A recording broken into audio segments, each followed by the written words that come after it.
এবং মুসলমানদের নবী নেতা সব চলে আসবে। এই জন্য সুকৌশলে ওই চ্যাপ্টারটাকে এড়িয়ে যাওয়া হয়।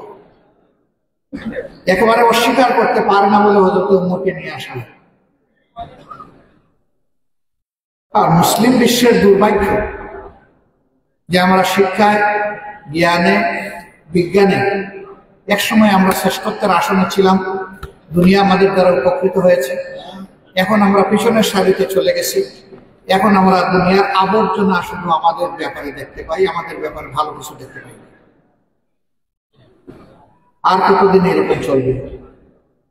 এই জায়গায় একটা রেডিক্যাল চেঞ্জ আনতে হবে ইনশাআল্লাহ। এখানে বসা কারা?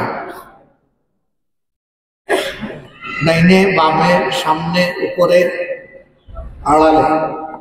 আমি শুনেছি আজকে 5000 ডেলিগেট আলহামদুলিল্লাহ এখানে সম্পৃক্ত হয়েছেন।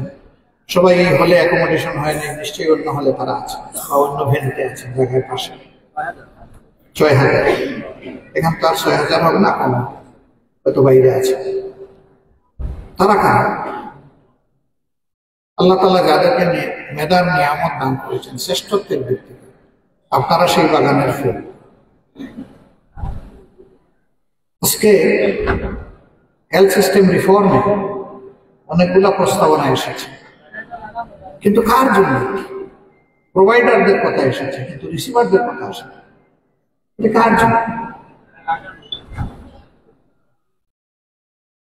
যদি মানুষের সমাজে অসুখ বিসুখ থাকে তাইলে না সে ডাক্তারের কাছে আসবে, অথবা অসুখ বিসুখ প্রতিরোধের পরামর্শ প্রতিষেধক নিতে আসবে, অন্যথায় আসবে কেন? কোরআনেরও মেইন ফোকাস হচ্ছে হিউম্যানিটির উপর। মানুষ হচ্ছে কোরআনের সেন্ট্রাল টপিক বা থিম। মানুষের জন্যই এই পৃথিবী। আল্লাহ তাআলা সমস্ত সৃষ্টিকে সৃষ্টি করেছেন শুধু মানুষের কল্যাণের জন্য, সার্ভিসের জন্য। আর মানুষকে সৃষ্টি করেছেন পরস্পরের সার্ভিসের জন্য। আল্লাহ তার কালামে হাকিমে যেমন বলেছেন, নবী করিম সাল্লাল্লাহু আলাইহি সাল্লাম তার জবানিতেও তাই বলেছেন, খায়রুন নাস মান ইয়ানফাউন নাস। মানুষের মধ্যে সেই উত্তম যে মানুষের উপকার সাধন করে।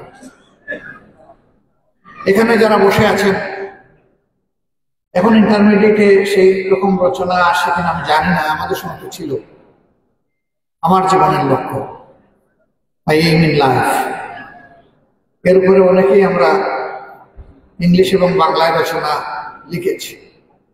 সেখানে যে কথাগুলো লিখেছি আজকে আবার একটু স্মরণ করতে হবে ওই কথাগুলো।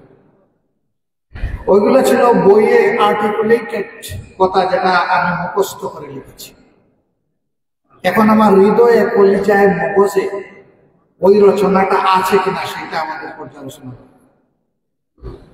যদি থাকে তাইলে প্রত্যেক চিকিৎসক হবেন মানবিক চিকিৎসক, কারণ ওখানে মানবতার জয়ধ্বনি করা হয়েছে।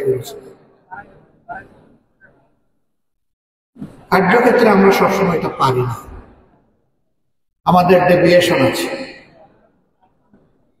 ডেভিয়েশন গুলা কি কি আমরা জানি? এথিক্যাল এডুকেশন, স্মার্ট এডুকেশন এবং এথিক্যাল প্র্যাকটিস, এই তিনটা জিনিসের সমন্বয় আমরা করতে পারছি না। এই জায়গায় হেভি লক হোলস,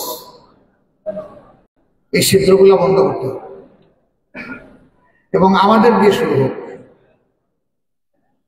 একথা আমরা সবাই বিশ্বাস করি যে মানুষ পেট করে খাওয়ার আর পেট করে পড়ার জন্য আল্লাহ দুনিয়া পাঠান। চরম একটা ইজ্জত দিয়ে মানুষকে আল্লাহ পয়দা করেছে, those who are believers and non-believers। এই ক্ষেত্রে স্ট্যাটাস ইকুয়াল। আল্লাহ বলেন নাই যে আমি ইমানদারদেরকে আমার খলিফা হিসেবে পয়দা করেছি, বরঞ্চ আল্লাহ বলেছেন মানব জাতিকেই আমার খলিফা হিসেবে পয়দা করেছি। Every individual, whether he is a gentleman or a lady, প্রত্যেকেই আল্লাহর খলিফা। আল্লাহকে রিপ্রেজেন্ট করা, আল্লাহর ইচ্ছাকে দুনিয়ায় রিপ্রেজেন্ট করা হচ্ছে আমাদের কাজ। সেই আল্লাহ আমাদের কাছ থেকে যা চান, আল্লাহর নির্দেশ আমরা ফুলফিল করতে পারলে দুনিয়া হবে সম্মানের, আখিরাত হবে নাজাতের। আর এটা যদি আমরা ফুলফিল করতে না পারি তাহলে আমাদের সবকিছু বৃথা। জীবনের ছোট গল্প, একদিন রাত 2:30টায় আমি ছোট্ট একটি হাসপাতালের ওটিতে আছি। কিছুক্ষণ পরে এসে আমি আমার রুমে বসেছি। একজন সার্জন তার কাজ শেষ করে তিনি এসেছেন। আমি তাকে বললাম, এই যে রাত্রে 2:30-3টায় আপনি এখানে সময় কাটাচ্ছেন, আপনার সন্তানদেরকে একটু সময় দিতে পারেন? তিনি খুব ইমোশনাল হয়ে গেলেন। চায়ের কাপ সামনে ওঠা আর তার হাতে উঠল না। তিনি চোখ থেকে দেখে নীরবে পানি ফেলতেছে। বললেন, আমার তো সব শেষ হয়ে গেছে। কিভাবে শেষ হল? আপনার তো আলহামদুলিল্লাহ নেম, ফেম, অর্থবিত্ত সবই আছে, তো শেষ হলো কেন? উনি বললেন যে একটা ছেলে আমার, সে ফ্রম বার্থ হ্যান্ডিক্যাপ, সে অটিস্টিক। আরেকটা ছেলে আমার ভায়োলেন্ট।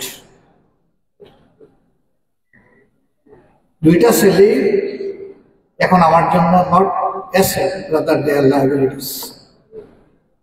বললাম, ও ভায়োলেন্ট হলো কেন? বলে যে এই যে সময় দিতে পারলাম না, এই জন্য। দুষ্ট বন্ধুদের সাথে মিশে সে এখন মাদকে আসক্ত। মাঝে মাঝে আমার বাসায় সে অস্ত্র নিয়ে ঢুকে যায়। আমি তখন কাঁপতে থাকি। ওদের তো মাথা ঠিক থাকে না, কোনো সময় সেই অস্ত্র তার মুখে না হয় আমার মুখেও তো ধরে যেত। যেটা রাষ্ট্রের একজন শৃঙ্খলা বিধানকারী অফিসার ঐশের বাবাকে তার মেয়ে যেটা করেছে। তাহলে আমার ওই অর্থ দিয়ে কি হবে? অর্থ আমার প্রয়োজন, কিন্তু হাউ মাচ আই নিড, কত আমার লাগবে, কত আমার লাগবে, এটার কোনো উত্তর নেই। তার মানে হচ্ছে খোলা আসমানের নিচে দাঁড়িয়ে আপনি হাত বাড়াচ্ছেন উপরের দিকে আসমান স্পর্শ করার জন্য, নেভার। আপনি কখনো টাচ করতে পারেন। কিন্তু যদি আপনি পাল্টা নিজেকে প্রশ্ন করেন, without what I can do, কত কিছু ছাড়া আমি চলতে পারবো, তাইলে অবশ্যই আপনার উত্তর খুবই সহজ। কারণ আপনার দৃষ্টি নিচের দিকে, আপনি হাত দিয়ে মাটি পেয়ে যাবেন। সলিড মাটি আপনার হাতে লাগবে, নিঃসন্দেহে লাগবে। সম্মানিত ভাইয়েরা, জীবনটাকে এইরকম যারা করতে পেরেছেন, রিয়েলি দে আর হ্যাপি। এই জায়গাটায় আমরা ফিরে আসলেই আমরা উইন করবো এই লাইফে, না আমরা লস করবো।